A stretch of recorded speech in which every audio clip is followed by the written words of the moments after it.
Global Power Plants Engineers. Robot and Platform. Floating Solar Photovoltaic Technology.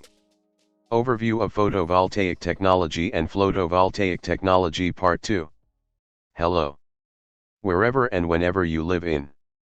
I will try to give some brief information about the classification and efficiency of photovoltaic technology and photovoltaic technology based on the solar cells and the solar modules. Photovoltaic technology is not a new technology. From 1839 to 2022. Almost 200 years. The core elements of photovoltaic and photovoltaic technologies are the solar cells and the solar modules. The major steps of the PV supply chain in a general sense for wafer-based solar modules, for example crystalline silicon, and their manufacturing technologies are as follows. The main mineral of crystalline silicon technology is the silicon dioxide, SiO2, silica. It is found mainly as the quartzite and quartz pebble rocks in the nature. Those rocks are extracted and refined by the mining industry. The metallurgical grade silicon, MgSi, 98% pure, is produced by removing oxygen in the silicon dioxide. The semiconductor grade silicon is produced by purifying metallurgical grade silicon. The solar grade silicon or high purity silicon is called the ones with the impurity levels between metallurgical silicon and semiconductor grade silicon. The solar grade silicon or high purity silicon is then further purified by some different processes. For instance, the Siemens chlorination process, the fluidized bed reactor, FBR, process, the upgraded metallurgical grade, UMG, silicon process. After that purified solar grade silicon is crystallized or cast into monocrystalline silicon ingots. Then the ingots are sliced and cleaned to form wafers. Then solar cells are manufactured from the silicon wafers using multiple methods.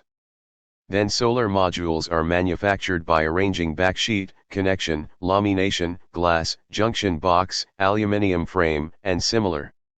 After all interim and final products are ready for the PV power plants, the construction and mounting can be started and finalized. Then the PV power plants are commissioned and operation and maintenance steps are started. At the end of the life of the PV power plants, demolition and recycling steps should be performed with great care. Recycling is as much important as the other steps. Maybe more important than many others. As a researcher, I think many documentary-type high-quality educational videos for each and every step for the PV supply chain should be prepared and presented by each and every entity of the mining industry, the semiconductor industry, and the other PV sub-industries in the following years. For instance, documentaries for mining activities of quartzite and quartz pebble or producing metallurgical grade silicon or recycling. They will help and contribute education and science. Currently, there are 4 discrete main solar cell technology generations. These generations are the first generation, traditional types, the second generation, thin films, the third generation, emerging technologies, and the fourth generation, inorganics. The first generation solar cell technologies are the traditional types. They are the oldest. There are 3 main first generation solar cell technologies. These are single or monocrystalline silicon solar cell technology, poly or multicrystalline silicon solar cell technology, and gallium arsenide solar cell technology. The second generation solar cell technologies are the thin films. There are 3 main second generation solar cell technologies. These are amorphous silicon, micromorph silicon, and microcrystalline silicon solar cell technologies, cadmium telluride and cadmium sulfide solar cell technologies, and copper indium gallium selenide solar cell technologies. Cadmium and its compounds are highly toxic, so that those sorts of technologies are dangerous for humans, animals, plants, and the environment. Great care must be taken in any PV supply chain steps. The third generation solar cell technologies are the emerging technologies. There are 5 main third generation solar cell technologies. These are nanocrystal-based solar cell technologies. They are also called quantum dots or active quantum dots, polymer-based solar cell technologies, They are also called organic-based or polymer-based or organic and polymeric, dye-sensitized solar cell technologies, perovskite-based solar cell technologies, and multi-junction solar cell technologies. Some of the nanocrystal-based solar cell technologies are highly toxic. Volatile organic compounds in the dye-sensitized solar cell technologies are also toxic. So that those sorts of technologies are dangerous for humans, animals, plants, and the environment. Great care must be taken in any PV supply chain steps. The fourth generation solar cell technologies are the inorganics technologies. There are 5 main fourth generation solar cell technologies. A few more can also be added in this classification. These are the ones like bulk heterojunction polymer solar cell with graphene oxide polyethylene dioxythiophene polystyrene sulfonate, and polymer solar cell with doped carbon nanotubes. As it is presented, there are some toxic materials in the PV cells and also there are some health risks in the PV supply chain steps. So that there are harm risks for humans, animals, plants, and the environment. Great care must be taken in any PV supply chain steps. The related jobs are serious jobs. Not like playing in the children or kinder playground. As shown in the PV supply chain, there is considerable time and effort to produce electricity, power, from the PV technology. There are many parties that join this effort in several steps. Hence, the supply chain is very fragile, so that it should be secured and not disturbed. The raw materials, interim products, and final products should always flow smoothly. The installations and supply chain capacities should be planned very well, and installations must be planned in cooperation with the annual PV manufacturing and supply chain capacities. The investments and installations flow must be very smooth. No overcapacity, no undercapacity. Moreover, humans also consume electricity, energy, power, to manufacture all PV-related products to generate electricity, power. Hence, humans need to find ways to produce electricity, energy, power, with the least amount of materials and electricity, energy, power. Accordingly, the efficiency, light to electricity, material consumption, and cost are important in the PV supply chain. The efficiency is calculated as the ratio of the usable power density of the delivered by the conversion device, Pout, to the power density of the solar energy flux at the energy conversion device, Pin, multiplied by 100%. The nominal efficiency is measured at the standard conditions. As the efficiency is important for the PV industry and the power industry, the manufacturer's PV and R&D PV efficiencies must be measured and recorded by a unique standard, and they must be documented appropriately. United States of America, Department of Energy, National Renewable Energy Laboratory, NREL, does a good job in this respect. It tests, records, and shares the research solar cell efficiencies as a chart and a table for a range of photovoltaic technologies. The latest chart and table are from 1976 to 2021, approximately 45 years. The table contains data and information columns for solar cell efficiency measurement date, solar cell material class, solar cell type, solar cell detailed description, solar cell organization or company, solar cell measured efficiency for standard test conditions, solar cell revised or new efficiency according to updated new internationally accepted reference spectrum, solar cell combined efficiency for convenience of solar cell efficiency and solar cell revised or new efficiency, and similar.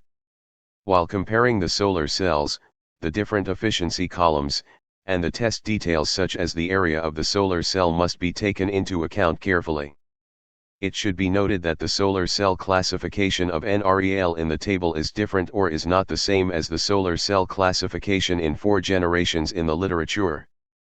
As a researcher, I think many documentary-type high-quality educational videos for each and every step of the tests should be prepared and presented by each and every entity including NREL in the following years. Moreover, all tests should be recorded, documented, and presented online as video files and other types of files. They will help and contribute to education and science. Above all, NREL is a national organization. If some international independent organizations can do those sorts of things, it will also be better. For instance, International Energy Agency Photovoltaic Power Systems Program. In the Research Solar Cell Efficiencies table, the worst combined efficiency is 0,6% tested and measured in 1976. It is an amorphosilicon thin film technology by RCA. The best combined efficiency is 47,1% tested and measured in 2019. It is an AlGaN P-AlGaS-GaS-GaN as multi-junction concentrator solar cell technology by NREL.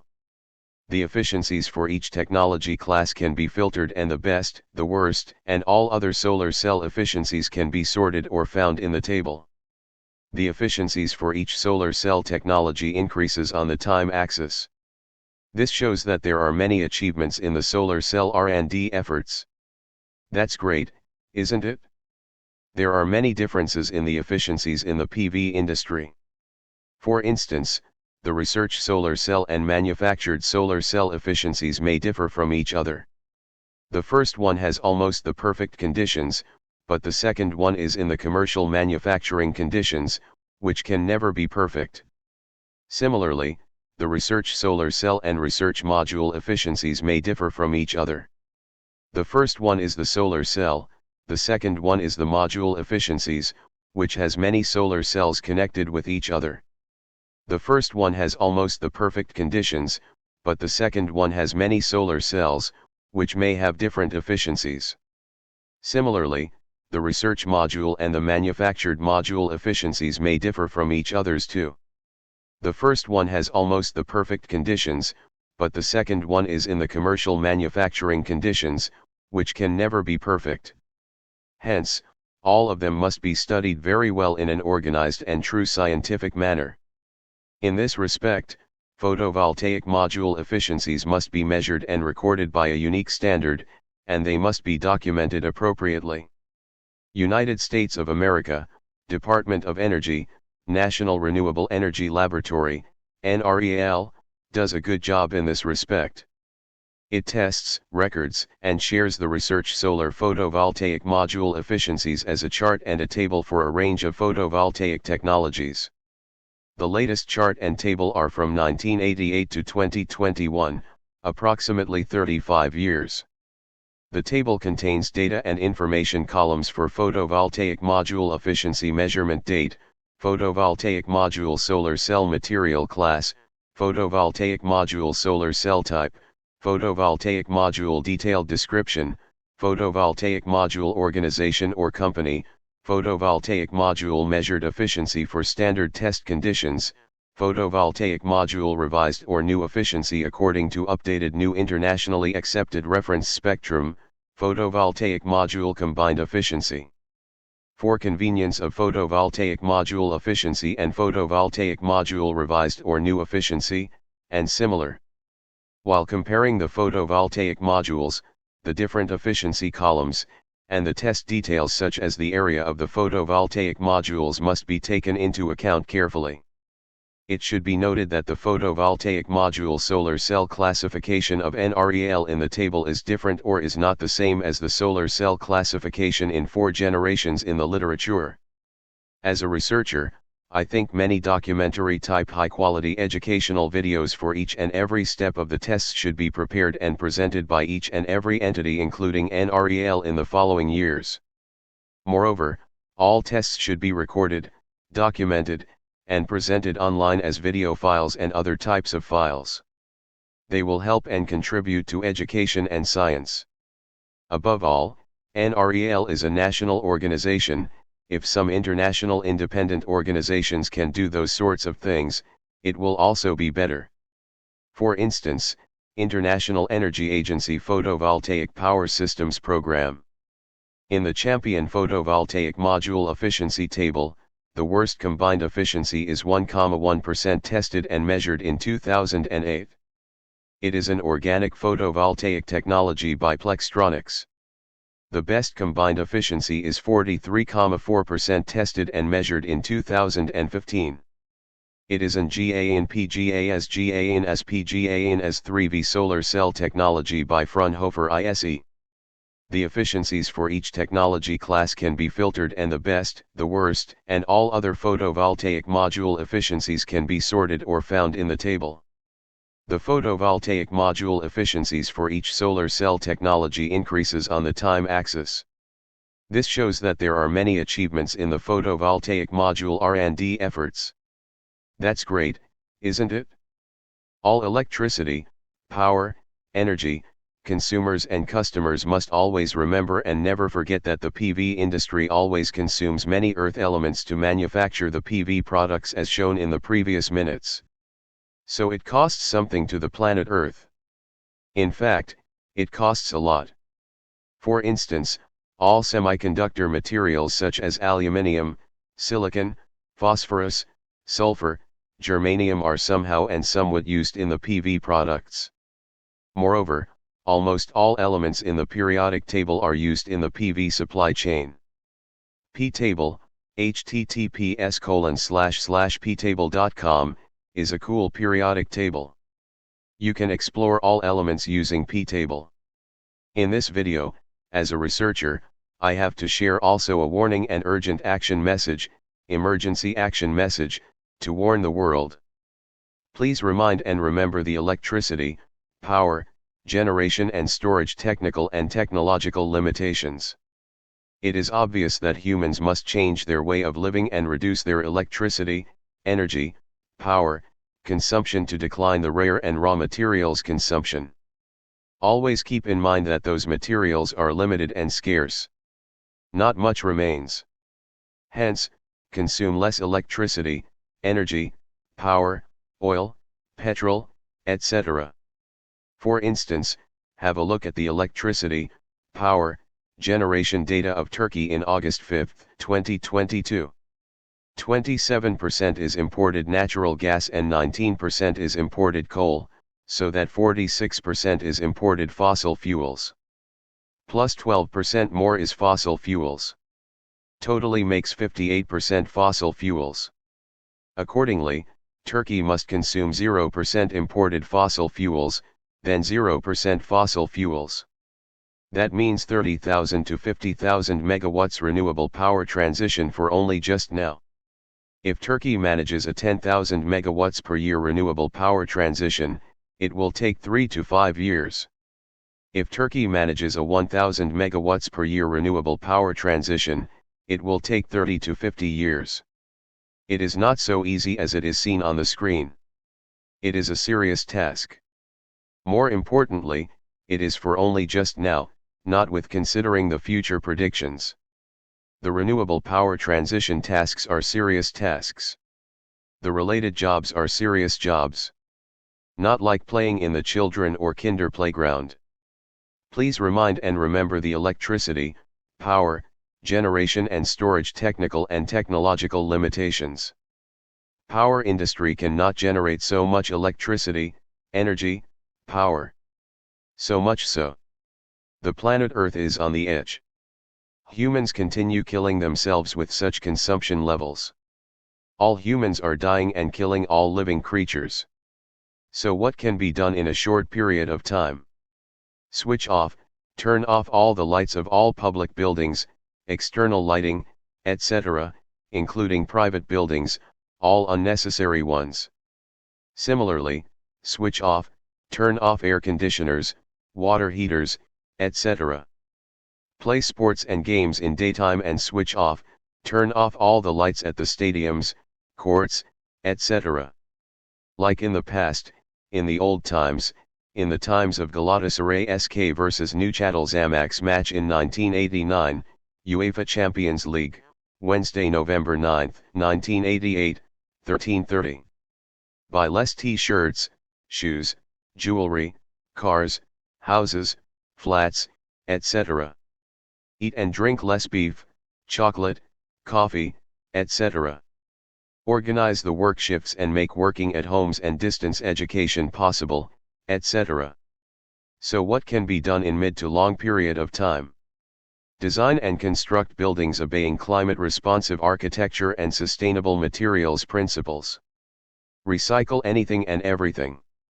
If those kinds of measures are not taken, humans will be faced with price shocks, increase in prices, like 500%, 1000%, 10,000%, so on, and then humans should expect power outages, power cuts, power failures, or power blackouts. These are serious issues. The related jobs are serious jobs. Not like playing in the children or kinder playground. The main disadvantage and shortfall of PV and FPV technologies are their dependence on the sun. They are interrupted at nights, in the early mornings, and in the late afternoons. They always need a storage technology to serve for 24/7. Keeping power, electricity, prices, bills, at the lowest levels is crucial. To reach the lowest prices with attractive profits, the costs must be the lowest levels. Considering the earth's precious and rare materials and minerals, storage hydropower plants and pumped hydropower plants with their mature technology conditions should take the lead together with PV and FPV technologies. Of course, integrated power technologies can operate without any storage too. The cheapest, the most reliable, the most efficient options must be found and selected. For those sorts of reasons, my proposed robots and platforms are crucial. These are serious issues. The related jobs are serious jobs. Not like playing in the children or kinder playground. I invented some robots and platforms to serve the planet Earth. I showed that they were 100% new, beneficial, useful, and worthwhile. For more information, please visit my social media and researchers' profiles. For acknowledgements, please see my researchers' profile. I found out some literature gaps or gaps in the literature, please find them in my researchers' profile. Some researchers may find them useful for their studies. Please find the outline of all episodes in my researchers' profile too. Thanks for watching. Please feel free to contact me. You can always share your opinions on YouTube. Have a nice day.